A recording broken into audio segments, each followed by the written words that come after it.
রাওয়ালপিন্ডি টেস্টে বাংলাদেশের সামনে ডাকছে নতুন ইতিহাস। মঙ্গলবার শেষ দিনে জয়ের জন্য টাইগারদের দরকার মাত্র 143 রান, হাতে আছে 10 উইকেট। বৃষ্টি কিংবা প্রকৃতি বাগড়া না দিলে প্রথমবারের মতো পাকিস্তানের বিরুদ্ধে টেস্ট সিরিজ জেতার সুযোগ বাংলাদেশের সামনে। সঙ্গে প্রথমবারের মতো প্রতিপক্ষকে হোয়াইট ওয়াশ করার সুযোগও থাকছে। সেই কাজটি শেষ দিনে করতে পারবে তো শান্ত সাকিবরা?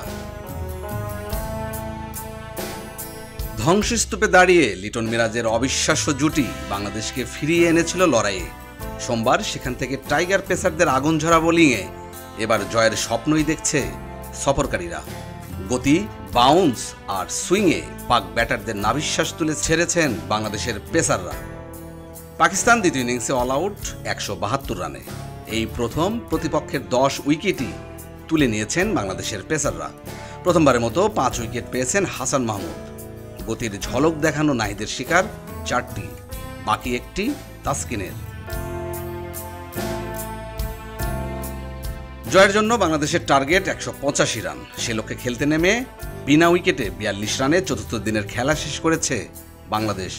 যদিও আলো স্বল্পতা ও বৃষ্টির কারণে দিনের শেষ সেশনের খেলাই হয়নি। রাওয়ালপিন্ডিতে আগামীকালও থাকছে বজ্রসহ বৃষ্টির সম্ভাবনা। শেষ পর্যন্ত বৃষ্টি সব ভেস্তে দেবে নাকি প্রথমবার কোনো পূর্ণ শক্তি দলের বিপক্ষে দেশের বাইরে টেস্ট সিরিজ জয়ের স্বাদ পাবে বাংলাদেশ? তার জন্য অপেক্ষা করতে হবে আগামীকাল পর্যন্ত।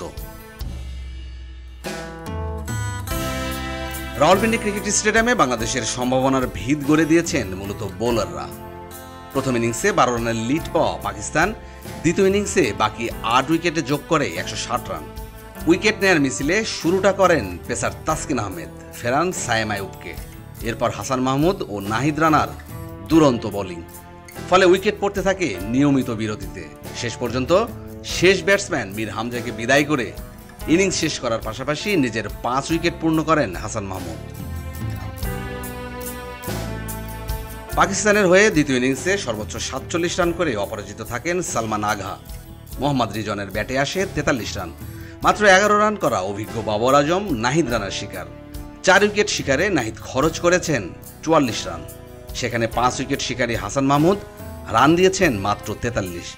পেসাররা দেখিয়েছে তাদের দাপট। শেষ দিনে কাজটা এবার বাংলাদেশের ব্যাটারদের। মাহমুদুল নবী চঞ্চল, খবরের কাগজ স্পোর্টস। এলো খবরের কাগজ, নিখাত, নির্ভীক, নিরপেক্ষ।